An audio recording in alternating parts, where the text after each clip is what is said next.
This is a Fujitsu 24 outdoor unit. We've turned it up quite a bit inside. So give you an idea of high-speed compressor on the outdoor unit.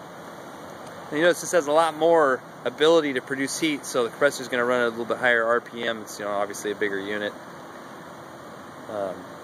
but still very consistent noise. Not anything that's grating. Just a nice, even white noise on the outside.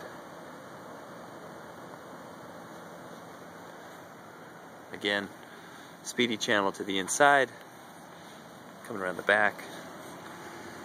Refrigerant lines ran into that and up the wall.